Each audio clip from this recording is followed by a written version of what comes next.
Hi everyone! It's me, Kim, your tripaholic girl and fashionista girl.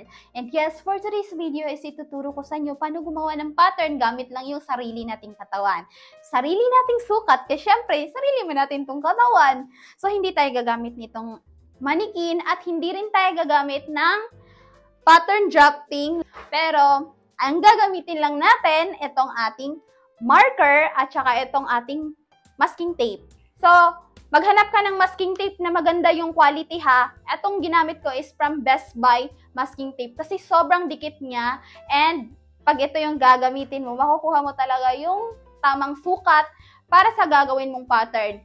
And syempre yung gagawin natin pattern ngayon is corset. Though ginawa ko na tong video na to before, pero dahil posted lang kasi yun sa short video, so mas maganda kung gagawa talaga tayo step by step. So yung gagawin pala nating pattern ngayon is all about corset. Or pwede naman tayo makapag-generate ng iba't ibang style gamit lang yung pattern na to. Pwede din siyang puff sleeve top, pwede din normal top lang, or pwede din natin gawing corset. So fitted siya mismong sa katawan ko. At para magawa to, kailangan mo magsuot ng fitted tops or like yung naka-bodysuit ka. Yung suot ko ngayon is naka-bodysuit talaga ako para makuha ko yung accurate sizing ng body ko. So, eto yung gagamitin natin. Pero mas maganda pag may tutulong talaga sa inyo para madikit yung masking tape sa katawan nyo, ha? Sa akin kasi is ako lang, try natin mag-ask ng help later kung hindi kakayanin. Etong maganda na masking tape kasi sobrang dikit niya. Hahanapin mo lang yung part kung saan yung hemline mo, saan babagsak talaga yung gusto mo sa top mo, kung medyo crop top or not. So, pwede naman crop top lang yung gawin mong pattern, tapos i-extend mo na lang yung haba niya pag i-drop mo na siya. Sa akin kasi, dito lang, hanggang dito lang siya. So, ganyan lang siya. May salamin ako dito sa gilid para makikita ko yung back. So, sa pagdidikit nito, hindi ko ilalagay lahat yung masking tape sa buong katawan ko. Hindi ko siya ipapalibot lahat. Kumbaga, kukunin ko lang yung 1/4 size of my body.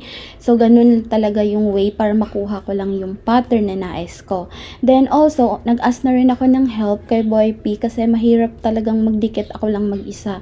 So, much better talaga. Meron kang kasama na tutulong sa'yo para madikit yung masking tape. So, ganyan lang yung ginawa ko. 1/4 siya yung kukunin ko dyang drop mamaya pag i-draw ko na yung pattern na gagawin ko.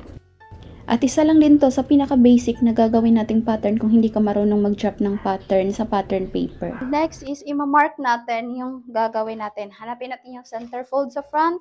Center fold muna.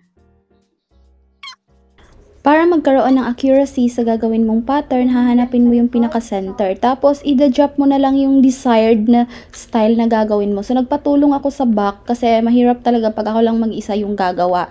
And also, gusto ko yung ganito yung style ng buster ko para siyang pa-heart shape sa front. So, depende na yan sa'yo kung ano yung gagawin mong style.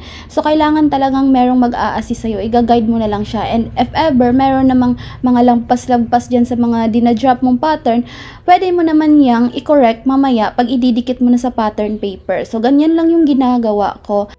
At sa side seam naman, sinusundan ko lang din yung side seams ng damit ko para hindi na ako mahirapan pa. Ito na lang final natin. Final. So, mangyayari nito, i-correct natin siya doon mismo sa ano natin, sa pattern na natin. Next is tatanggalin natin siya ng dahan-dahan. Pa-assist ako. Pa-assist ka talaga.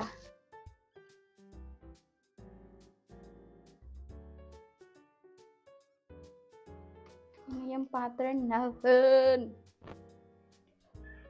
Yung pagdidikitan ko ng aking ginawang pattern ay crop paper kasi mas makapal yung crop paper unlike sa Manila paper. Kung wala ka talagang crop paper, pwede ka namang gumamit ng Manila paper. Also, yung mga calendar natin, di ba? May mga calendar tayo nung may mga buwan-buwan. Pwede din yung gamitin.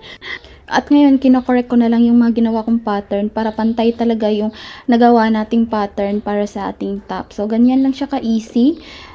At habang ginugupit-gupit ko muna to, hindi muna ako dito naglagay ng seam allowance. Kasi ito-trace ko ulit ito sa gagawin kong pang final pattern ko. Doon na ako gagawa ng seam allowance niya. So, ganyan lang talaga pag gagawa ka ng mga pattern na hindi mo alam kung paano siya gawin. Like, yung mga ganitong ideas or techniques, pwede mo talagang ma-apply siya. So, ngayon, chine-check ko muna kung accurate ba yung nagawa kong pattern. So, pinagdidikit-dikit ko muna siya lahat. After that, ititrace ko na lang siya ulit for final sa craft paper para malagyan ko talaga siya ng seam allowance.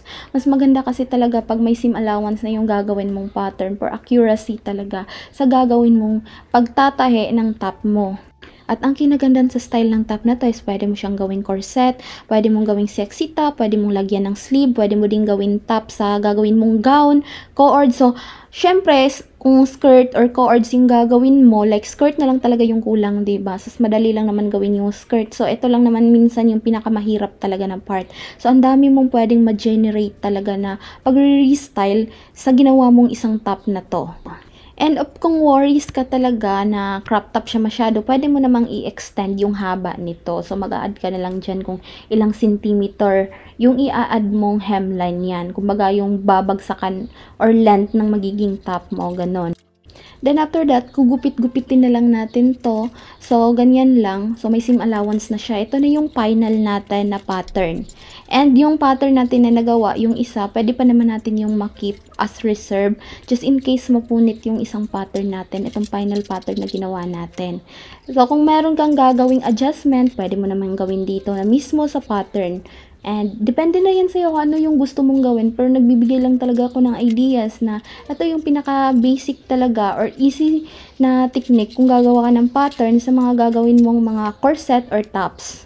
Now, we're done. So, yun lang muna for today. And I hope abangan nyo ulit ako sa aking next video. Bye-bye!